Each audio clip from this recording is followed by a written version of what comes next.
Bonsoir. À 3 mois de la présidentielle d'octobre en Côte d'Ivoire, le RHDP au pouvoir se cherche un nouveau porte-étendard. Le débat sur un troisième mandat du président Alassane Ouattara est relancé après la mort le 8 juillet du Premier ministre Amadou Gon Coulibaly, qui était choisi pour défendre les couleurs du RHDP à la présidentielle, ce au sein du parti au pouvoir qui se prononce en faveur de sa candidature estime que cela éviterait une bataille de succession. S'il se présente, il fera face à des ex-alliés. L'ex-ministre des Affaires étrangères, Marcel Amontano, s'est déclaré candidat ce mercredi. Rappelons qu'il avait démissionné du gouvernement en mars. Ouattara fera aussi face à l'ancien président Henri Konan Bédié du PDCI, alors que l'autre poids lourd de l'échiquier politique, le FPI, fondé par Laurent Gbagbo, est toujours divisé. Le retour de ce dernier en Côte d'Ivoire ne semble pas à l'ordre du jour, la procureure de la CPI ayant introduit un appel à son acquittement dans le procès pour crimes de guerre et crimes contre l'humanité. Quelles sont les forces en présence à quelques mois des élections? Comment éviter un processus électoral à risque? Réponse dans cette édition de Washington Forum.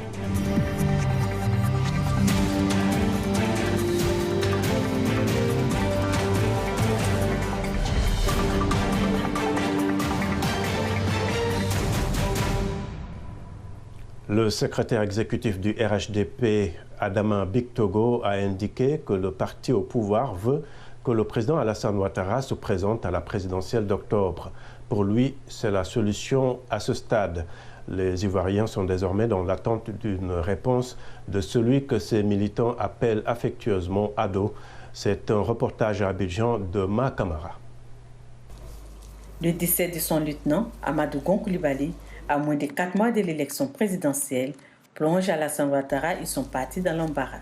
Le parti au pouvoir doit vite se trouver un nouveau porte-flambeau consensuel pour reconduire le RHDP à la victoire au soir du 31 octobre 2020. Entre les partisans d'un troisième mandat d'Ado et ceux qui souhaitent que le président respecte sa promesse et passe la main, les avis sont partagés. Voyez-vous, c'est vrai, sa peine est lourde parce qu'il avait estimé que le Premier ministre Amadou Gon allait pouvoir assumer la relève. Mais aujourd'hui, il est dans l'embarras. Je peux vous dire que ce n'est pas évident pour lui. Mais pour le peu que je connais de l'individu, de la personne et de son respect fondamental à la parole donnée, surtout une parole prononcée devant les sénateurs et les députés réunis dans les deux chambres réunies, je peux vous dire que nous attendons la réaction qu'il va avoir.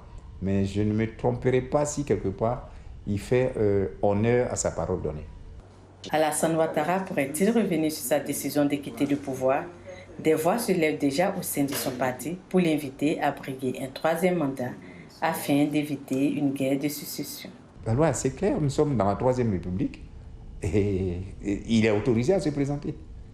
Il est autorisé à se présenter. Mais ceci étant, je ne voudrais pas me transformer en juge constitutionnel. J'ai dit, je laisse le soin au juge constitutionnel de se prononcer en temps opportun, au cas où le président Alassane Ouattara décide d'être candidat. L'opposition est unanime sur un point. La candidature d'Alassane Ouattara serait illégale et pourrait constituer un risque électoral. La Côte d'Ivoire n'a pas besoin de courir ce risque.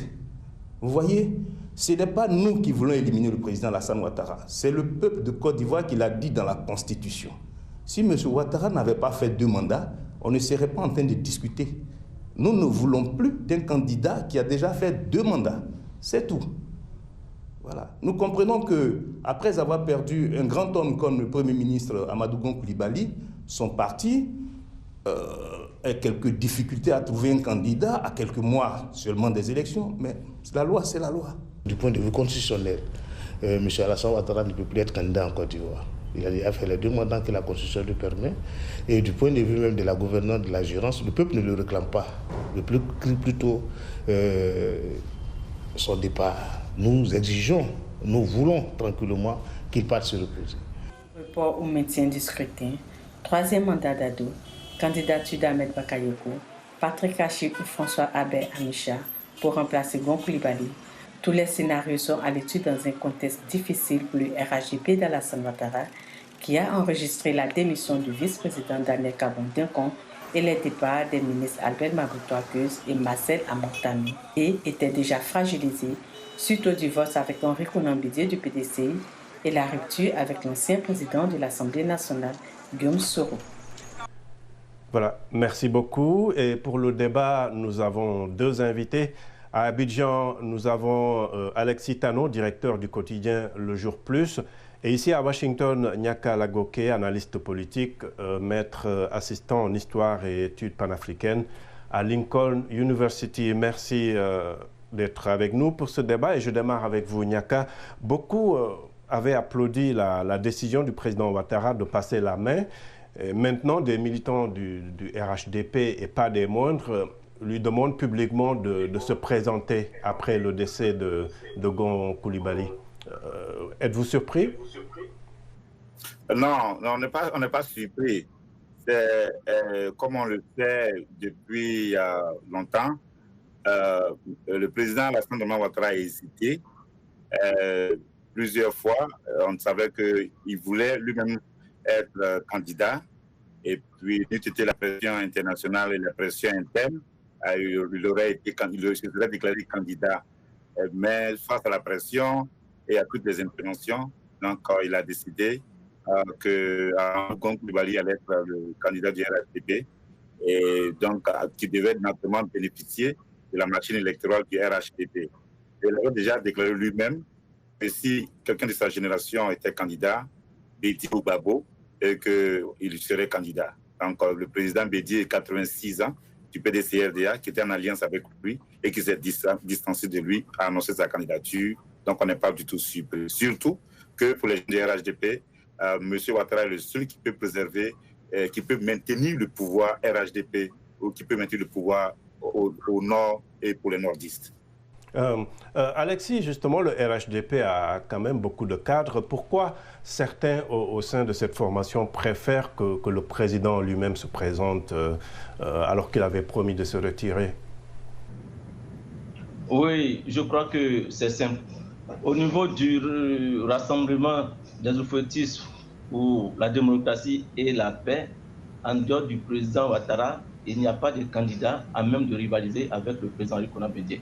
Ça, c'est clair, ça a été entendu. Deuxième point, il faut dire que le président de la République, le premier ministre, mais il y a une véritable difficulté à trouver un autre candidat qui ferait le consensus. Vous imaginez qu'au RHDP, il n'y a pas eu de primaire. Sous l'impulsion du président de la République, M. Amadou Gon avait été choisi pour les candidatures et sur la bataille de leadership qui allait se faire du RHDP. Donc, la République a fait en désignant son successeur qui avait tous. Malgré tout, il y a eu quelques dissensions, mais il est difficile, en dehors du président de la République, de trouver un autre candidat qui pourrait représenter le RHDP. Alors, justement, en parlant de division, on a vu que l'ancien ministre des Affaires étrangères a annoncé sa candidature, je veux dire, à Montano. Est-ce que c'est justement ce que craignent un peu les cadres du RHDP qui se prononcent en faveur de la candidature de Ouattara? Mais effectivement, c'est pour ça qu'il n'y a pas eu de primaire au sein du RHDP. Bon, beaucoup n'ont pas eu le courage de le signifier, mais en tout cas, Amontano fait partie des premiers qui se sont élevés contre le choix de M. Amadou Gon. La preuve, le 12 mars dernier, le jour où le candidat était publicité, je dirais que justement, c'est pour éviter la guerre du RHDP et surtout la candidature de M. Amadou Gon qui a accepté que le président de la République a pesé de tout son poids. En dehors de M. Amontano, il y a l'ancien vice-président Daniel Kambanda-Duncan qui n'était pas pour. On peut citer aussi l'ancien ministre de l'enseignement supérieur de la recherche scientifique, le président du DPI, l'Union pour la démocratie en Côte d'Ivoire. Alors, Nyaka, avant l'investiture de Gon Coulibaly, vous le disiez tantôt, le président Ouattara avait laissé entendre que si Henri Konan Bédié se présentait, il allait lui aussi se présenter. Et si ce scénario se confirme, que devient cette promesse de passer la main à la jeune génération? Et ce n'est pas seulement valable pour le parti au pouvoir.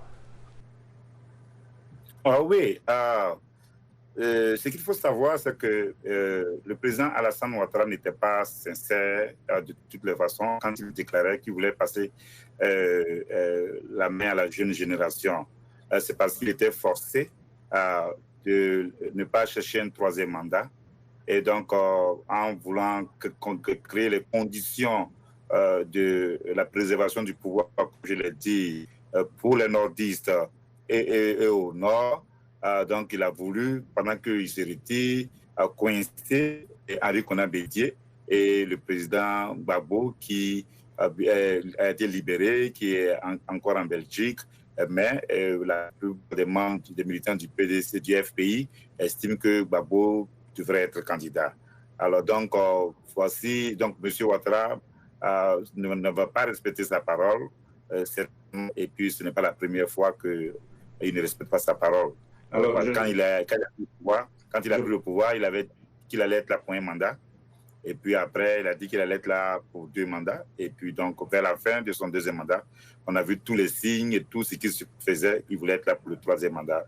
Donc voilà ce que je peux dire par rapport à ça.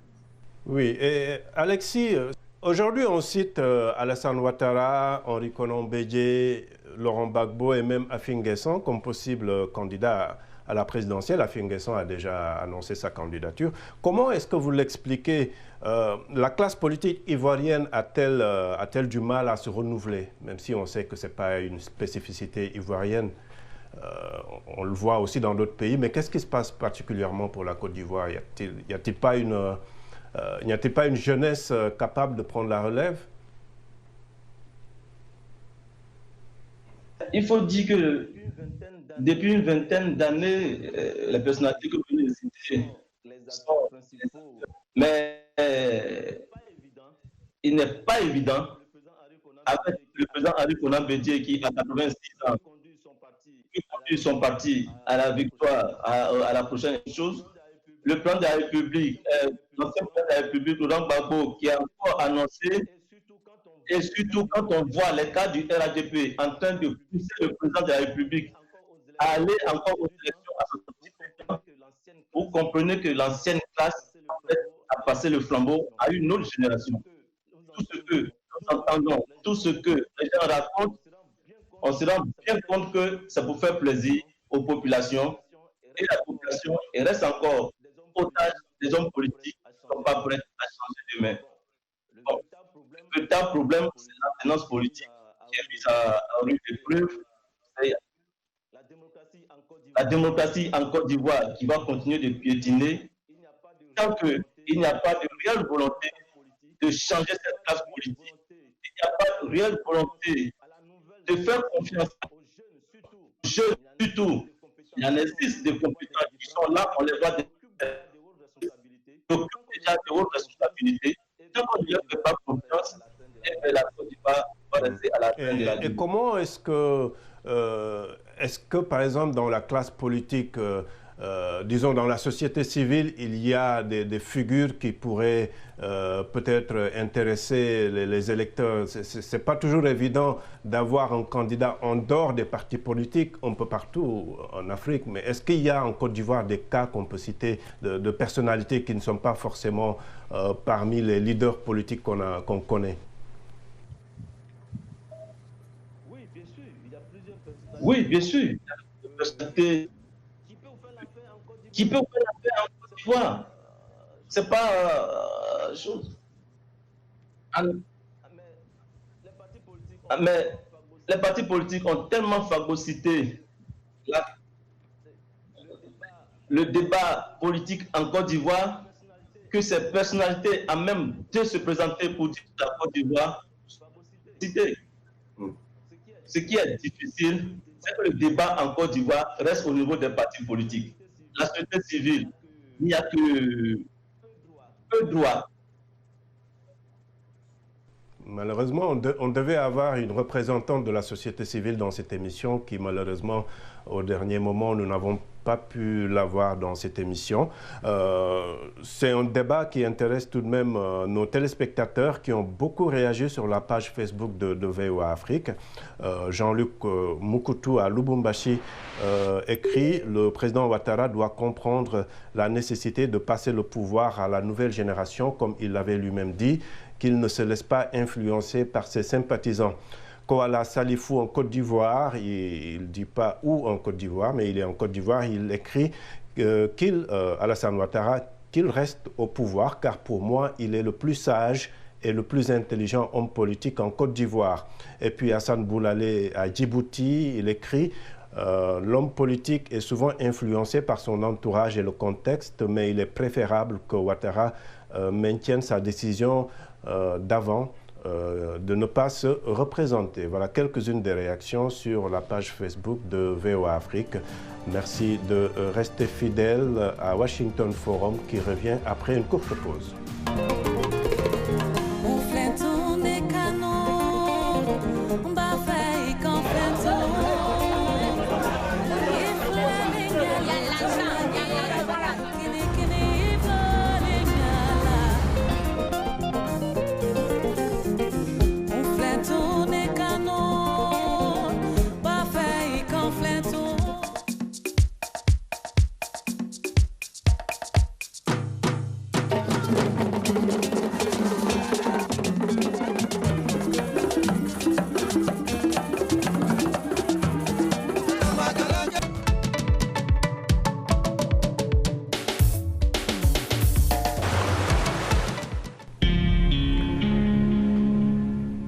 Heureux de vous retrouver pour la seconde partie de Washington Forum. Rendons-nous à Abidjan pour voir comment les populations réagissent à la déclaration d'Adama Bictogo, le secrétaire exécutif du RHDP, qui demande au président Alassane Ouattara de se présenter à la présidentielle. Suivons. Moi, je peux dire que d'une part, on ne va pas dire que le bilan est carrément positif, même s'il est un peu positif, mais au moins il y a quelques problèmes au niveau social. Maintenant, concernant son troisième mandat, bon, qu'est-ce que moi je pourrais dire là-dessus? Je pourrais dire simplement que ce n'est pas nécessaire. C'est mieux qu'il donne la place juste à quelqu'un d'autre qu'il puisse soutenir. Pour moi, je pense que pour qu'il y ait une élection paisible, il faut que M. Alassane Ouattara se retire de la candidature. Moi, je suis d'accord sur le fait qu'il veut passer un troisième mandat. Car comparé aux autres présidents, le président Alassane Ouattara a été un bon exemple pour la jeunesse ivoirienne et aussi pour la population ivoirienne même en général. Voilà. Bon, moi je ne crois pas, concernant la nouvelle génération, moi je ne crois pas que la nouvelle génération puisse prendre le relais, voilà, pour développer le pays. Parce que M. Alassane Ouattara a fait plus que les autres présidents qui sont venus. Quand on voit ce qu'il a fait et ce qu'il a dit va faire, il n'a pas tout mis ça sur une table. Il a sauté les étapes. Donc, moi, mon avis, je veux qu'il laisse la place aux jeunes pour qu'ils puissent mieux gérer le pays. La difficulté, c'est quoi? On ne peut pas en même temps dire que l'ancienne constitution prend fin et qu'on célèbre une nouvelle constitution. Et pendant ce temps, on est là, on se dit, les mandats qu'on a pu faire par le passé, c'est comme si on remettait le compte à rebours à zéro. On peut être d'accord avec ce fait. Mais en même temps, la personne qui est présidente pendant que la nouvelle constitution est votée, elle est sur quelle base? Au nom de quoi elle est présidente, cette personne-là? Sur la base de l'ancienne constitution. Par rapport à une élection qui s'est passée bien avant que la nouvelle constitution ne soit votée. En ces termes-là, vous ne voyez pas qu'il y a un problème? Il y a une certaine inconséquence. Voilà, je rappelle nos invités dans ce Washington Forum à Abidjan, Alexis Tano, directeur du journal Le Jour Plus, et ici à Washington, Nyaka Lagoke, maître assistant en histoire et études panafricaines à Lincoln University. Vous êtes également analyste politique. Alors, Alexis, pour parler un peu du processus électoral, la Côte d'Ivoire ira aux élections dans 3 mois. Récemment, la Cour africaine des droits de l'homme a jugé que les commissions électorales locales qui dépendent de la CEI nationale étaient déséquilibrées en faveur du pouvoir. Est-ce que le gouvernement essaie de rassurer disons, tout le monde pour que le scrutin sera paisible et transparent? Oui, il faut dire qu'à Abidjan, il n'y a pas véritablement une volonté de rassurer les uns et les autres sur l'impartialité, sur l'équilibre au niveau de la commission électorale indépendante. Vous comprenez que la dernière décision qui avait été rendue ordonne le gouvernement ivoirien à recomposer les commissions locales qui sont dominées en majorité par le parti au pouvoir. Mais vous avez écouté la dernière sortie du DP qui estime qu'on n'a pas besoin de toucher à cette CI avant d'aller aux élections. Et bien, cela renforce les craintes, cela renforce les soucis, les inquiétudes, surtout la suspicion que cette cour peut créer au sein des Ivoiriens, au sein de la communauté des électeurs. Surtout que, quand vous regardez la décision rendue, il est marqué que la Côte d'Ivoire n'a pas suffisamment de garantir la confiance du public. Ça, c'est un élément important. Le public, tous les électeurs, c'est toute la population ivoirienne qui s'intéresse à ces élections. Et pour le moment, les assurances attendues au niveau du gouvernement ne sont pas encore venues. Donc, on attend. Alors, Nyaka, on est à 3 mois du scrutin. La classe politique a-t-elle le temps de revenir à la table des négociations pour trouver un consensus, notamment sur la commission électorale et la Cour constitutionnelle aussi? Oui, et ce serait possible s'il y a une véritable pression nationale et s'il y a une véritable pression internationale sur le régime de M. Alassane Dramane Ouattara. Et comme je l'ai dit, il faut comprendre leur logique. Ils ont eu recours à la violence en 2002 pour que M. Ouattara soit le candidat effectif. Ils ont eu recours à la violence en 2011 pour que M. Ouattara... C'était une violence entre différents protagonistes. On ne peut pas dire que c'était les seuls qui ont... on n'est pas là pour reparler de ce qui s'est passé en 2002. Je vous demande comment est-ce que vous voyez le consensus politique à 3 mois des élections? D'accord, donc je vais dire qu'il y a eu quand même s'il y a eu de la violence de part et d'autre, c'est eux qui ont commencé. Et ce que je veux dire, ils ne l'ont pas fait pour venir laisser le pouvoir facilement. C'est ce que je suis en train de dire. Et que donc ils vont utiliser tous les moyens avec tout ce qu'on entend par rapport à différentes choses, par rapport aux pièces d'identité. Et donc, je ne vois pas comment est-ce que le gouvernement de M. Alassane Dramane Ouattara serait subitement animé d'une bonne volonté pour pouvoir s'asseoir avec les opposants afin d'avoir une commission électorale indépendante et d'être aussi pied des conditions d'une élection transparente en Côte d'Ivoire. Donc voici, j'ai répondu. Alors, Alexis, est-ce que l'opposition aussi fait preuve de bonne volonté pour trouver un consensus sur cette question de la commission électorale? Non, jusque-là, il n'y a pas de consensus. Le code électoral a été promulgué en pleine crise sanitaire où il n'y avait pas de réunion, où l'Assemblée nationale s'est réunie avec le boycott des députés de l'opposition. Le code électoral a été promulgué par le pendant cette période. L'opposition a estimé qu'elle n'était pas consensuelle. L'opposition a estimé qu'il ne préservait pas suffisamment les intérêts des autres, des uns et des autres. Le débat était à ce niveau. Enfin, vous êtes sur place, vous sentez une certaine pression, vous pensez que... je sais qu'une association de la société civile a tiré la sonnette d'alarme cette semaine en parlant de risque de tension. Vous avez ce sentiment-là, vous qui êtes sur place? Non, pas du tout. Pas du tout. En dehors d'une seule réaction d'une organisation de la société civile, qu'on appelle Alternative citoyenne ivoirienne, le plantain à la commission électorale, qui a demandé au gouvernement, voilà, ce groupement de la société civile a demandé au gouvernement ivoirien de saisir le procès de cette décision pour appeler les uns et les autres à la négociation. D'accord. Alors, Nyaka, comment est-ce que la diaspora ivoirienne prépare ces élections? Est-ce qu'elle suit avec intérêt ce qui se passe en ce moment à Abidjan? Oui, c'est une élection qui est assez cible.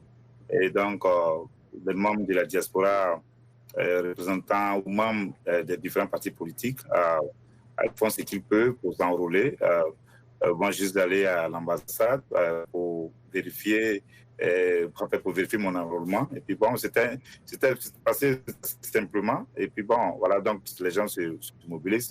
Mais la difficulté, c'est que ils n'ont pas, aux États-Unis par exemple, il n'y a pas beaucoup de centres d'enrôlement. Donc ce qui fait que des gens de Chicago, je les ai vus à l'ambassade, je crois qu'il n'y a pas plus de 5 aux États-Unis. Donc, je crois que ça a créé une certaine tension, mais c'est la décision qui a été prise par la commission électorale et donc les gens sont là devant le fait accompli.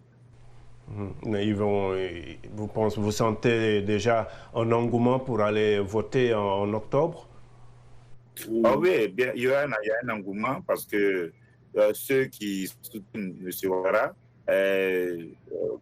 bien que la base se soit effritée, comme Alexis l'a dit, avec le départ de Duncan, le départ de Mabry Touakeuse, le départ de Amontano, même si pour moi, Amontano et Duncan, même Mabry Touakeuse ne représentent pas grand-chose sur l'échiquier politique ivoirien, mais le départ de Soro Guillaume, en revanche, a effrité la base de M. Ouattara.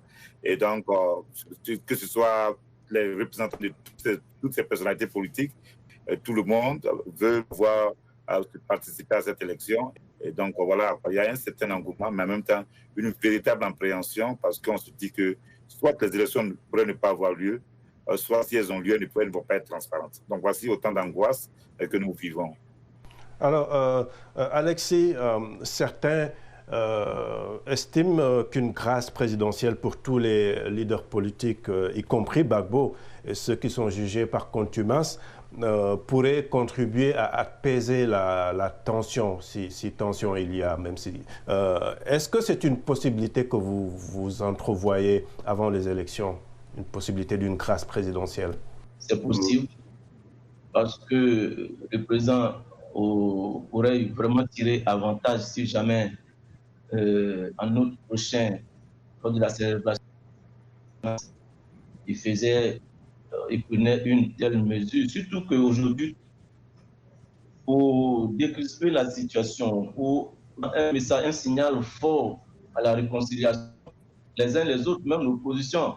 Vous pensez que ça peut être un bon argument de campagne pour le parti au pouvoir, si une grâce présidentielle était accordée à tous les opposants, même Gbagbo par exemple? Bon, ce serait un bon signal en tout cas. D'accord. On ne peut pas, c'est pas évident que le président de la République libère des gens qui pourraient lui porter quand même ombrage au niveau de la course au pouvoir. Vous comprenez que M. Laurent Gbagbo libéré à Abidjan en cette période, ça pourrait contrarier bien des plans au niveau du parti au pouvoir. D'accord. Et vous, Nyaka, c'est quelque chose que vous entrevoyez, que vous espérez, une grâce présidentielle, une réconciliation avant les élections? M. Ouattara a raté le coach, ou bien il a raté le moment de faire la réconciliation. Et donc, la question que vous posez est lumineuse, dans la mesure où s'il le fait aujourd'hui, les gens vont estimer que c'est une action opportuniste. Et pour le camp de Gbagbo ou de Soro, bon, les gens vont dire que ce n'est que justice, dans la mesure où nous vivons en Côte d'Ivoire dans un contexte de justice des vainqueurs. Mais le plus important, c'est que les partisans de Gbagbo veulent que Gbagbo Laurent soit candidat à l'élection de 2020. Et les partisans de Guillaume veulent que Soro Guillaume soit candidat à l'élection de 2020. D'accord. En tout cas, on va suivre la situation politique en Côte d'Ivoire. Nous arrivons au terme de ce Washington Forum. Merci à nos invités et à vous qui nous avez suivis. Vous pouvez retrouver cette émission sur notre site internet et sur notre page Facebook, sans oublier nos télépartenaires sur le continent. Je remercie également toute l'équipe. À très bientôt. Au revoir.